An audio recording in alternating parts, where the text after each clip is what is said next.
सियासत में महत्वाकांक्षा के संक्रमण के आगे कोरोना भी आजकल पानी मांगता दिख रहा है।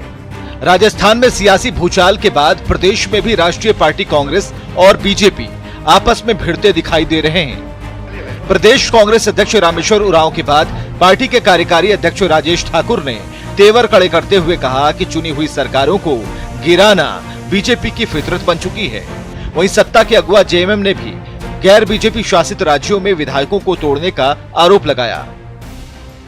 झारखंड में जो इस तरह का प्रयास इन्होंने किया है वो बिल्कुल असफल रहा है, नाकाम रहा है, क्योंकि हमारे विधायक इतने एकजुट हैं कि उन्होंने तुरंत अपने अध्यक्ष को ये बातें बताने का काम किया कि भाजपा पद और पैसा का प्रलोभन देकर के हमें पार्टी दल बदल कराना चाहती है कि विधायक उनके पाले में आने वाले नहीं है। वहां पर ईडी और इनकम टैक्स जैसे एजेंसियों का भी प्रयोग हो रहा है और झारखंड में भी इस तरह के प्रयास भारतीय जनता पार्टी के द्वारा किए जा रहे हैं। उस प्रयास का करारा जवाब झारखंड मुक्ति मोर्चा देगी, गठबंधन देगी और जरूरत पड़ी तो उन लोगों के ऊपर में कानूनी कार्रवाई भी हम लोग करने के लिए।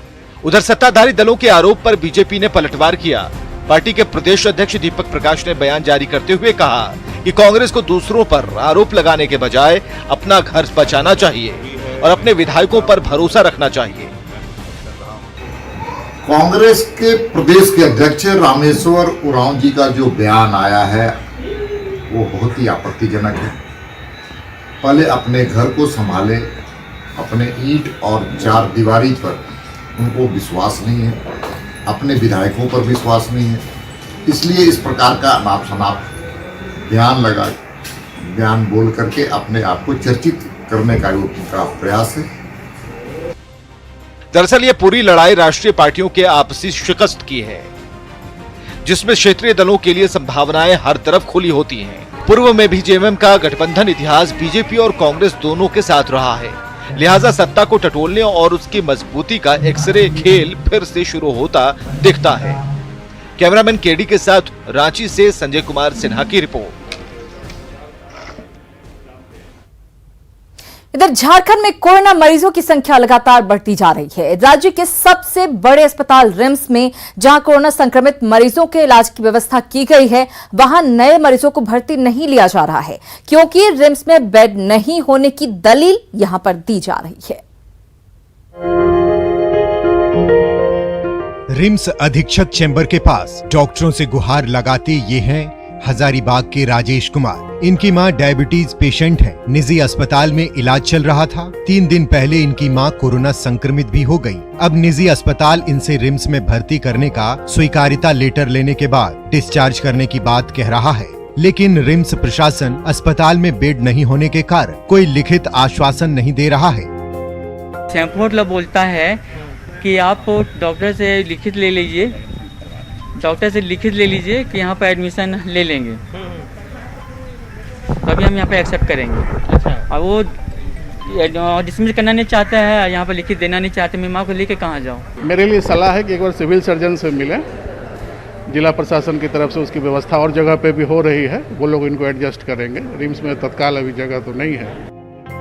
कोरोना मरीजों के कारण स्थिति इतनी भयावह हो गई है कि रिम्स के गायनी, ऑर्थो और सर्जरी इंडोर वार्ड में भी कोरोना पॉजिटिव मरीज भर्ती हैं। रिम्स के कोविड-19 स्टाफ फोर्स के संयोजक कहते हैं कि रिम्स में अब कोरोना पॉजिटिव डॉक्टर, नर्स और मेडिकल कर्मी को भी जगह नहीं मिल पा रहा है। हमारे पास आज के दिन में एक भी बेड नहीं खाली है और हमारे डॉक्टर्स, हमारे जो पैरामेडिकल्स हैं, जो हमारे नर्स हैं, उनको हम जगह नहीं दे पा रहे हैं जो पॉजिटिव हैं, और जो पेशेंट हमारे डिफरेंट वार्ड में भर्ती हैं पॉजिटिव, उनको हम जगह नहीं दे पा रहे हैं। हर अस्पताल की एक अपनी कैपेसिटी होती है, वो कैपेसिटी पूरी हो गई है। प्रशासन को हम लोगों ने परसों शाम को ही डीसी साहब के यहाँ जो बैठक थी उसमें हम लोगों ने स्थिति अपनी बता दी थी। अभी फिर हम उनसे निर्देश लेंगे कि और कहां पर इसकी व्यवस्था की जा सकती। कोरोना की बढ़ती संख्या से राजधानी रांची के सबसे बड़े अस्पताल में ही व्यवस्था बेपटरी हो गई है। कोरोना का खतरा लगातार बढ़ रहा है। ऐसे में बेहतर है कि सावधान रहें और जरूरत पड़ने पर ही घर से बाहर निकलें, क्योंकि फिलहाल जान है तो जहान है। न्यूज़ 18 के लिए रांची से उपेंद्र कुमार की रिपोर्ट।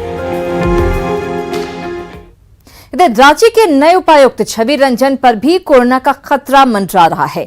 ऐसा हम इसलिए कह रहे हैं क्योंकि रिम्स के निदेशक डॉक्टर मंजू गाड़ी के बॉडीगार्ड कोरोना पॉजिटिव हो गए हैं और अभी 2 दिन पहले रिम्स के निदेशक के साथ डीसी ने कोरोना को लेकर न सिर्फ बैठक की थी बल्कि कई वार्डों का निरीक्षण भी किया था। ऐसे में जब निदेशक का बॉडीगार्ड कोरोना पॉजिटिव है तो रिम्स निदेशक समेत उनके संपर्क में आए सभी लोगों के संक्रमित होने की आशंका बढ़ जाती है। हालांकि रिम्स अधीक्षक ने डीसी पर किसी भी खतरे से इनकार किया है। देखना पड़ेगा कि वो गार्ड ड्यूटी में था कि नहीं था मैडम के। अगर वो गार्ड कहीं बाहर था 5-6 दिन से ड्यूटी में नहीं है तो फिर उससे संक्रमण की कोई बात नहीं होती है। नहीं तो वो पता करना होगा ना, वो पता करना होगा। अब क्या करिएगा, खतरा है तो है, काम तो करना है। और झारखंड में पूर्वी सिंहभूम के बाद रांची में सबसे ज्यादा कोरोना पॉजिटिव केस सामने आए हैं। वहीं हर दिन बड़ी संख्या में शहरी इलाकों में कोरोना पॉजिटिव मिल भी रहे हैं। ऐसे में रांची डीसी और आपदा प्रबंधन अथॉरिटी ने सभी 14 सामुदायिक स्वास्थ्य केंद्र को कोविड सेंटर में बदलने का फैसला किया है। केसेस की संख्या बढ़ी है जरूर, लेकिन एक राहत देने वाली बात यह है कि अधिकतर जो मरीज आ रहे हैं वो एसिम्टोमेटिक है और एसिम्टोमेटिक केसेस को दूसरे जगह रखने का प्रावधान हम लोगों ने किया है। जैसे रांची जिला में भी हम लोगों ने डोरंडा के पास से सेंटर बनाया है, CSCs में भी कहा है और भी 2-3 जगह ऐसे हैं जिनको कि हम लोग के विचाराधीन है उन जगहों को कोविड सेंटर के रूप में विकसित करने का। लातेहार की स्थिति भयावह है। यहां पर कोरोना विस्फोट हुआ है। यहां एक साथ जिले में तैनात सीआरपीएफ की 11वीं बटालियन के 43 जवान कोरोना पॉजिटिव पाए गए हैं। वहीं रिपोर्ट आने के बाद जिला प्रशासन ने सीआरपीएफ कैंप को कंटेनमेंट जोन घोषित कर दिया है और सभी जवानों का कोरोना टेस्ट करवाया जा रहा है। इसके साथ ही सभी संक्रमित जवानों को लातेहार के कोविड सेंटर भेज दिया गया है। लातेहार जिले में कोरोना विस्फोट हुआ है, जहां एक साथ सीआरपीएफ के 43 जवान कोरोना पॉजिटिव निकले हैं और उसके बाद से सीआरपीएफ के महकमे में कहीं ना कहीं खलबली मच गई है। और दिखाना चाहेंगे कि जिला प्रशासन ने सीआरपीएफ कैंप को कंटेनमेंट जोन घोषित करते हुए 11वीं बटालियन जो कैंप है जहां से 43 जवान एक साथ कोरोना पॉजिटिव निकले हैं उसको सील कर दिया गया है और यहाँ पर किसी को भी बाहरी व्यक्ति का प्रवेश निषेध कर दिया गया है। और वहीं कैंप के अंदर से भी किसी भी जवान को या पदाधिकारी को बाहर नहीं जाना है। जिला प्रशासन के द्वारा उनकी जो आवश्यक की सामानें हैं उसकी आपूर्ति जिला प्रशासन करेगी और इस एरिया को कंटेनमेंट जोन घोषित कर दिया गया है और एहतियात के तौर पर यहाँ पर सील कर दिया गया है। सभी जवानों को कोविड सेंटर में भर्ती कराकर उनका इलाज करवाया जा रहा है और बाकी सभी जो जवान हैं कैंप के अंदर या पदाधिकारी हैं उनका भी कोरोना टेस्ट करवाया जा रहा है। न्यूज़ 18 के लिए लातेहार से विकास तिवारी। तो कोई भी जगह नहीं बच रहा है, हर जगह कोरोना तेजी से फैल रहा है। पलामू के मेदिनीनगर के अलग अलग इलाकों से कोरोना पॉजिटिव मरीज मिलने के बाद जहां शहर के लोग दहशत में हैं, वहीं कई लोगों पर लापरवाही बरतने का आरोप लग रहा है। लापरवाही बरतते लोग नजर भी आ रहे हैं। सामाजिक दूरी बनाए बिना लोग बेखौफ घूम रहे हैं। स्थानीय लोगों की माने तो कुछ लोगों की लापरवाही का खामियाजा पूरे शहर को भुगतना होगा और लोगों ने लापरवाही बरतने वालों पर कार्रवाई की मांग की है। सावधानी तो बरतना चाहिए, लेकिन बरतने के लिए तो कोई तैयार नहीं है। सरकार क्या करे? सरकार तो सिर्फ बताएगा कि भाई आप है, अब मास्क लगाएगा ही नहीं, आदमी सोशल डिस्टेंस बनाएगा ही नहीं, तो मतलब वो तो परेशानी तो खुद की होगी। सरकार को क्या है, सरकार तो वहाँ पर बैठे बैठे नियम बनाएगा, लेकिन पालन तो हमें को करना होगा। तो भाई बहुत ज़रूरी है, लेकिन यहाँ पर ऐसा हो नहीं रहा है। यहाँ पर आप खुद देख सकते हैं अपने कैमरे से कि जो स्थिति है, भीड़ है, सोशल डिस्टेंसिंग का पालन बिल्कुल नहीं किया जा रहा है। तो यहाँ भी आने वाला समय में ये लग रहा है कि यहाँ भी विस्फोट होगा, बहुत लोग हैं संक्रमण होंगे। तो रवैया सुधारना होगा क्योंकि सरकार पर हर बात का ठीकरा नहीं फोड़ सकते। आपकी लापरवाही का खामियाजा आपको खुद भुगतना पड़ सकता है। इधर हजारीबाग में बढ़ते कोरोना संक्रमण को देखते हुए जिला प्रशासन ने एक बार फिर से नगर निगम क्षेत्र में 7 दिनों का लॉकडाउन लगा दिया है। इस 7 दिनों के लॉकडाउन में सिर्फ जरूरी सेवाएं ही चालू रहेंगी। लॉकडाउन का आज पहला दिन है, ऐसे में इसका पूरी तरह से पालन हो, इसे लेकर चौक चौराहों पर मजिस्ट्रेट और पुलिस बल की तैनाती की गई है। बावजूद इसके लोगों में अभी भी जागरूकता की कमी देखी जा रही है।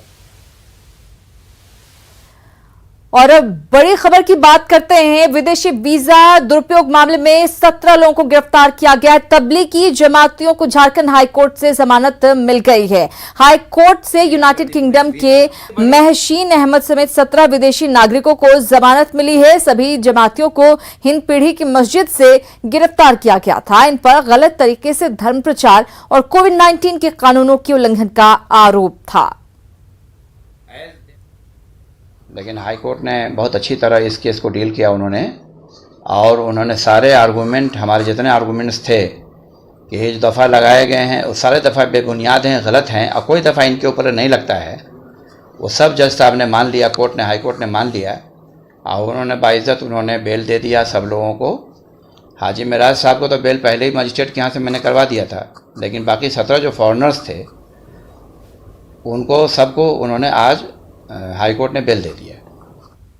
और अब बात है सीबीएसई के नतीजों की। सीबीएसई ने 10वीं का आज रिजल्ट जारी कर दिया, जिसमें इस बार लड़कियों ने बाजी मारी है। बात करें बिहार झारखंड रीजन की तो यहां पर 90.69% बच्चे सफल हुए हैं। जेवीएम शामली की हर्षा प्रियम सर्वाधिक अंक 99% अंक लाकर टॉपर बनी है। हर्षा प्रियम के टॉपर बनने से उसके परिजन और शिक्षक बेहद खुश हैं। टॉपर बनने के बाद हर्षा प्रियम ने जहां आईएएस बनने की इच्छा व्यक्त की है, वहीं दूसरे सफल बच्चे भी अपने फ्यूचर को लेकर काफी उत्साहित हैं।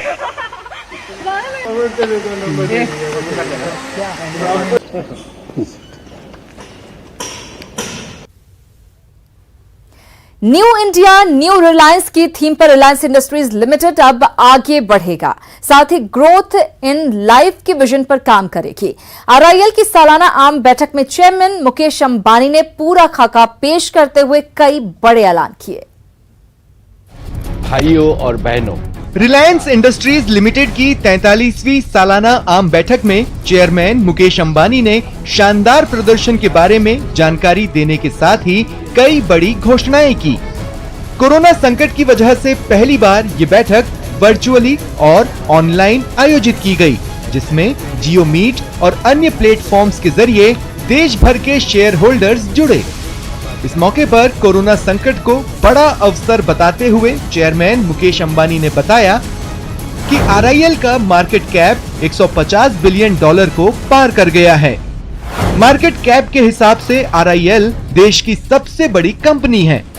12 लाख करोड़ का पूंजीकरण हासिल करने वाली आरआईएल पहली लिस्टेड भारतीय कंपनी है।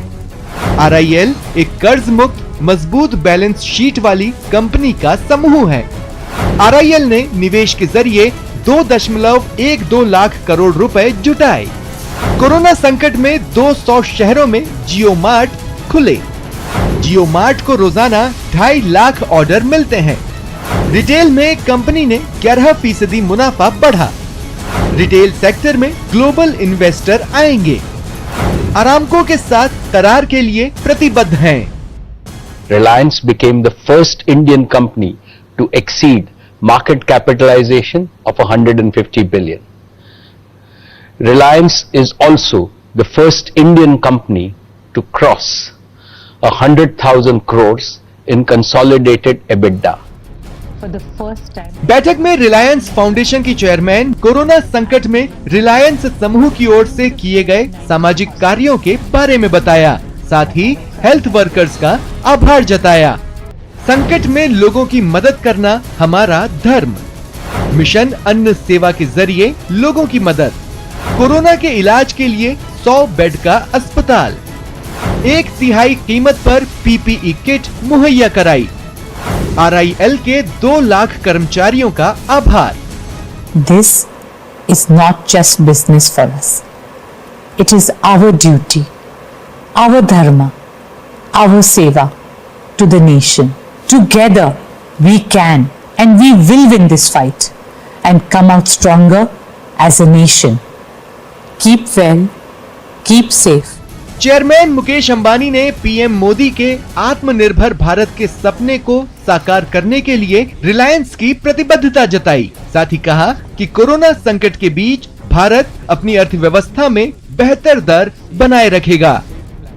Bureau report, news 18 network. और इसी के साथ जोहार झारखंड में फिलहाल इतना ही, लेकिन कुछ ही पलों बाद देखिए 200 गांव 200 खबर।